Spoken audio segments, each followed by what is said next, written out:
Welcome back to another Rollies Wheels. Today we're going to be having a little look at something different, and I think that when you see what it is, I think you'll quite agree with me. It is different, but it's not over the top, but it's a car that I think a lot of you will appreciate. And actually it's a Honda Jazz Crosstar. I think for all those fans that have driven the Honda Jazz, you'll be well aware of what the Honda Jazz is good for and how the car drives and the space inside for passengers front and back. But the Crosstar is something different again, and today we thought we'd have a review of the Crosstar and to see how it compared to other small SUVs. And driving along today in the Crosstar, I've got to say that it gives you the feeling of a slightly bigger car. It doesn't feel like a mini SUV. And I think when driving it in this position, it's all a lot to do with the space inside the cabin, because it's acres of space, front and back. And the other thing that I think that makes you feel as though it's a slightly bigger car is the visibility is fantastic. You look out of the front window, these corner sections here, glass, this pillar's quite thin here, but obviously you've got the visibility through here when you're turning corners sharp left or right. It's just perfect for going around roundabouts, sharp bends on A roads and so on. It's really wonderful, and the depth of glass as well, so you're looking around you when you're manoeuvring, reversing and so on. It does help with that atmosphere of it being, or giving you the idea it's a bigger car. It's very quiet. I'm sitting on a dual carriageway now. We're doing 61, 62. It just cruises along. You don't really hear the engine at all, and the detail of what's happening underneath, your seat here is quite miraculous, because what you have is a vehicle that is a combination of electric, and you've got a hybrid side of it as well as the combustion engine side of it. So the car is deciding of its own accord what it wants to do, what it needs to do actually, depending on your road speed and how you drive it. So you've got the full EV, which is the two electric motors driving the front wheels, and as a complement to that you've got the part in between, which is a hybrid. So you've got the charging back for the electric system, but you've also got the 1.5 litre petrol engine.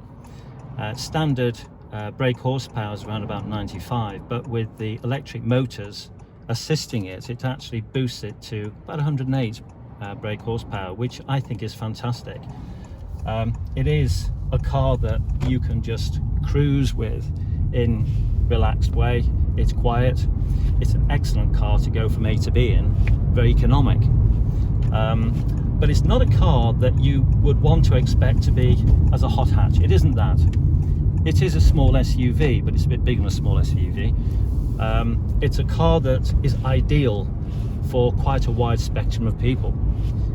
So it's a car that if you want to be able to do short A to B visits, or you want to ride around town, or you want to have a trip to the country and so on, it's brilliant, because the economy factor is really, really good. We're looking at, average of 60 miles to the gallon. If you drive it really carefully, you can see the figures increase up to almost 70 to the gallon, 72, and maybe a fraction more if you drive it that way, which is really good. But the combination between the electric motors and the combustion engine all working together is miraculous, and I think Honda have done a really good job of this, being able to produce a car that allows you to have such flexibility in miles per gallon without necessarily having to rely upon just electric.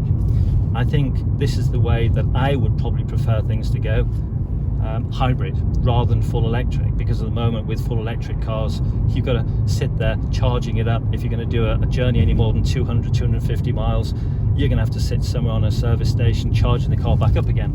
But with a car like this, you're free to decide where you go and how you do it without having to depend upon a pre-planning method of where I'm going to charge my car up, where do I go? And then when you get there, you've got the problem of queuing. You might have 8 or 9 cars queuing up for charging the cars up. Well, with this car you don't. It's ideal. So this car is well suited to young families with children. The one really good thing that the Honda Crosstar has is what Honda say is the waterproof seats. So it's really ideal if you've got some kids in the back and they spill something out of the little mug or cup. It's not a disaster. In and out of the car is really easy as well. The Jazz Crosstar has been lifted by approximately 30 mil above the standard Jazz, so you're a little bit higher up off the ground. And as I'm going to demonstrate to you shortly, the look of the vehicle, the design of the vehicle, and how they've, if you don't mind me saying this, and they've jazzed it up a little bit from the standard Jazz, because you've got that SUV slight off-road look because of the trims over the wheel arches, the bumpers and so on. So it is a car that when you look at, you're thinking, actually, you know, this is a bit like a recreational vehicle from the point of view that, you know, it's got the roof rails on it, it's got the large areas to be able to climb in and out, it's got tremendous leg room in the back, the waterproof seats. You know, it's practical. It's a good everyday practical car for all aspects of young families all the way through to middle age and elderly. You can drive this car so easily, and we're going to go through a bit more detail on the ergonomics and the working of the infotainment system and how the switches are laid out. We'll look at that in a minute. But the steering is very light.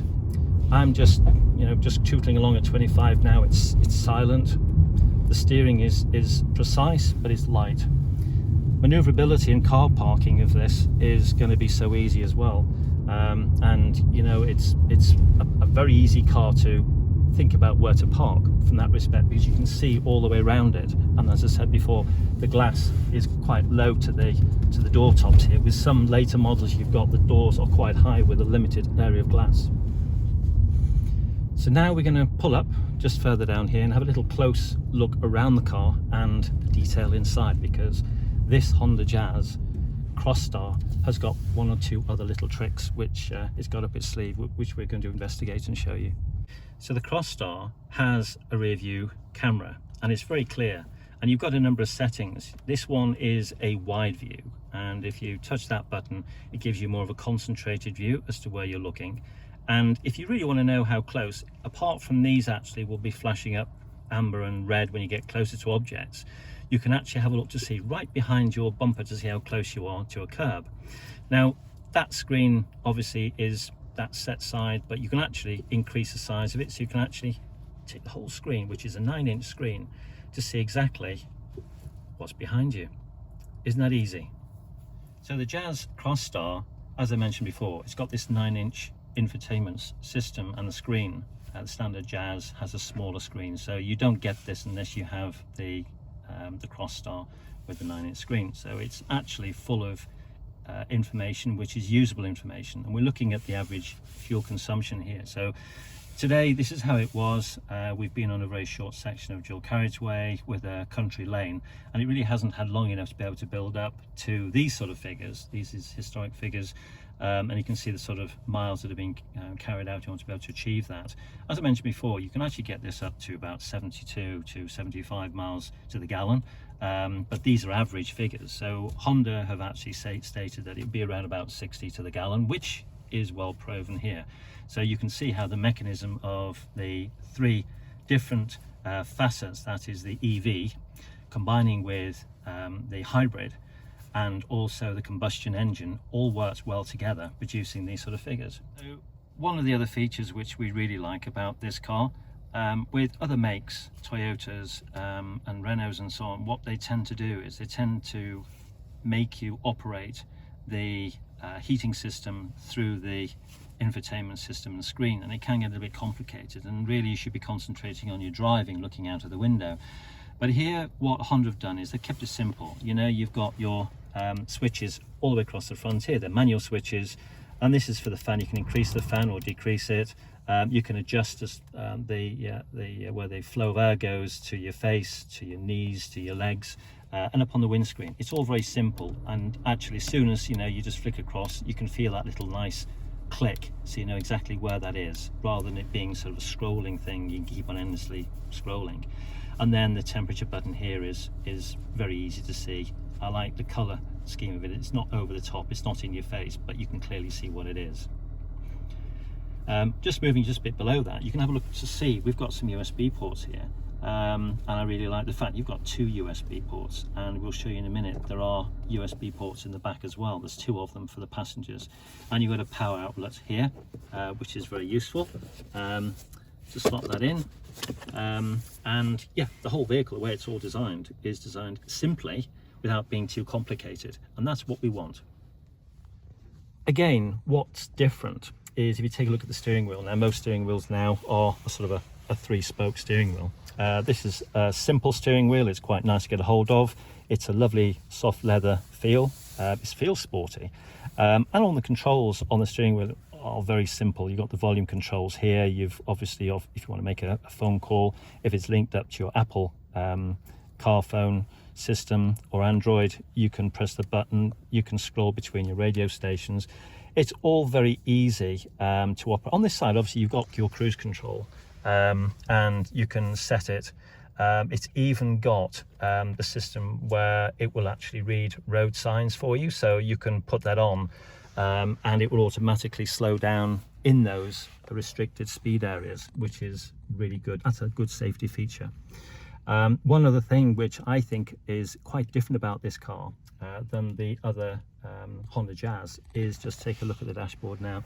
They've made it a lot more warm. You can see the material actually on this dashboard all the way through, running all the way through to in front of the steering wheel, around the info and your speedometer binnacle. It runs through all the way, the same material as your seats, and on the side door cards as well. It all matches up, and actually I think it really is a big improvement on the previous Jazz, because a lot of people were saying that they felt it was a bit plasticky on the front. This makes it more of a soft, warm touch, and this is the part that I think is producing more of a family atmosphere of car. It's warm, it's comfortable, the seats are comfortable, and the headroom is really, really good as well. The whole thing's been put together really well. They've taken a lot of time to think about how can they make this car different from the standard Jazz, and I do believe they have. A couple of other things too. If you have a little look, we've got some cup holders. We've got one in this corner, and we've got another one on this driving side as well.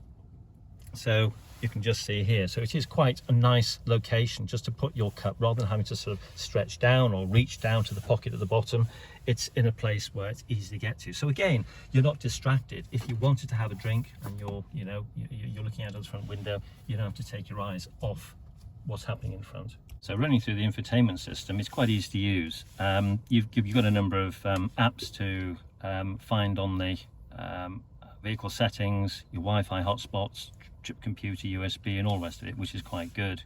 To return back again, you press the home button. You've got a personal assistant, navigation. Navigation is really nicely laid out as well. It's quite clear. I understand from reading what Honda is saying, you can actually just ask for the sat-nav to take you to a certain place, a certain street obviously, and it will find it for you, save having to sort of tap out on the screen. So you can do that with the voice controls, I understand it. And also you've got your phone here, which is obviously listing all the contacts you've got on your phone when it's plugged in, or even through Bluetooth. You've got your radio settings here. It's a Bluetooth audio, and this is one thing actually, we've got connection for Apple CarPlay or Android, and you can access it through there. So if you plug in your iPhone, it'll find your Apple CarPlay, which is really good. With all those music you may download, you listen to it in the car. So moving across here, we've got the general settings. You can go into some more detail. As I understand, you've got the smartphone connection, so you can connect your phone into it. The sound system you can adjust. Scrolling down a bit, it's loaded with all sorts of things, the camera settings and voice control, which is great. And you think on a car of this size as well, you've got all these real usable extras, which I think is fantastic when you get to know them. Let's go back again. Let's have a look. We've got the trip computer, so you can actually have a look at your figures to see obviously the miles you've done, your miles begun, as we were looking at before. And then there's the Honda App Center. Now they provide you with, this is not available at the moment, but there's a system that Honda provides you with little extras, and I think that would even allow you to, I think, remotely I think you can unlock the car remotely on your phone, which is good. And so if you're away from the car, you think, oh, whoops, did I lock my car? You can know whether you've locked it or not, and that's really good.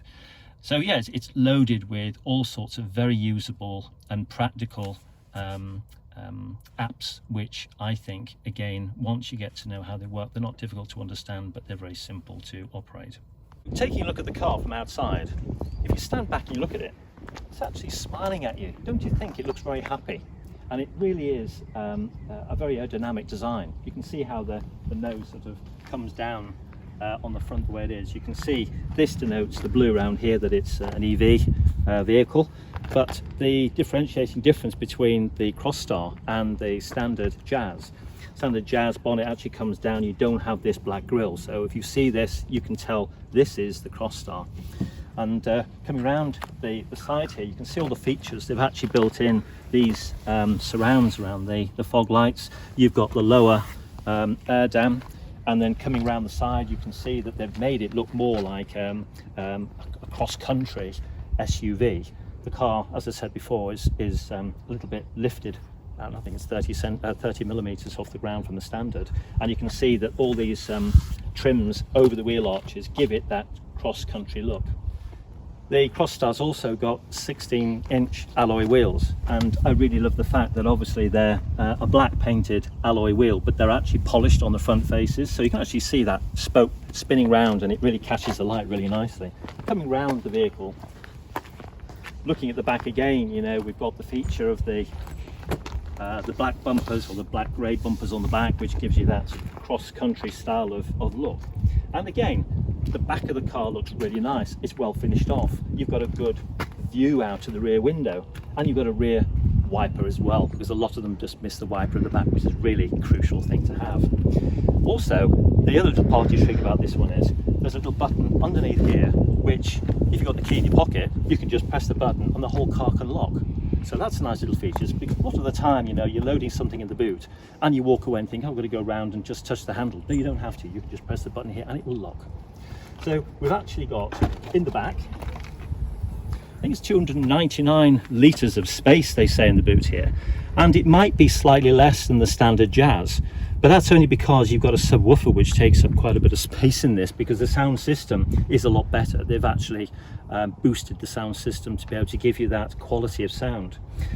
You can take this parcel shelf out and you can drop the back seats forward and you get acres of space again, which is really fabulous. Now, this party trick, which people who have had a Honda Jazz before will know about, but all those who don't know, just watch this little trick, what you can do overloading different things in the back of the car. So come around here and have a look at this little party trick. Now, it's easy getting in and out of this car. Just look at the length of the door space. But the party trick itself is, you just lift this section of the seat up, pull the handle down, and you can actually sit in a suitcase. You can actually put a wheelchair in there, which is really ideal, and it's quite deep. So, you know, this car can take quite a bit of luggage, and it's so fast in order to be able to, you know, fold the seat up, which is really, really good. Also, when you're sat in the back of the car, I'm actually 6'1". This seat has got bags of space when sitting in the front, but just look at this space that I've got between my knees and the back of the seat. And there's a little pocket here. You can see you can put your mobile phone in. Very useful. It's got the same on this side as well. And as I mentioned before, I don't know whether you can see, just down here is the USB ports hidden away. That's very useful. So you've got children in the back and they want to see something on their iPhones or their iPads. What more do you want? So, yep, plenty of space, plenty of headroom as well, which I'm amazed at. But getting in and out of the car, it's so easy. Absolutely simple. So I was telling you a little bit about the extra space that you can achieve in this car. And I've already folded down the split level seats on this side, but I'm going to show you how easy it is to now drop the seat on this side. So looking at this, there is a lever which is just at the back of the seat here, and all it does is just to fold straight the way down like that, and just look at the space you've got. If we have a look from behind, we can look all the way in through the car. Just look at the space you've got in there. Absolutely miraculous, isn't it? So it really is an all-round car for families, whether you've got, you know, 3 children sat in the back, or, you know, even if you're a couple and you're taking other people out with you, there's plenty of space in the back for 3 adults actually, because the width of it is quite amazing. It's a little bit like Doctor Who's TARDIS, but you wouldn't realise how much room you got inside the car when you see it from outside.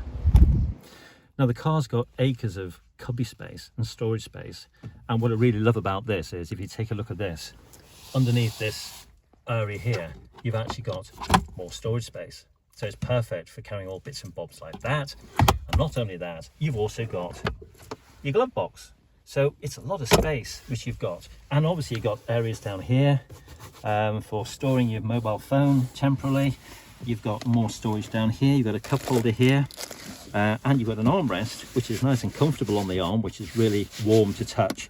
And inside you've got more storage space there. So you've got acres of storage space in the car, and the side door pockets also provide a lot more room as well. So they really are excellent.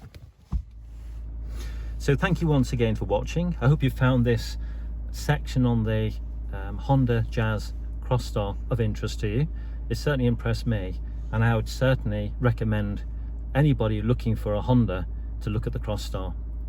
So thank you very much once again, and please remember to subscribe and just keep on following us. Thank you very much.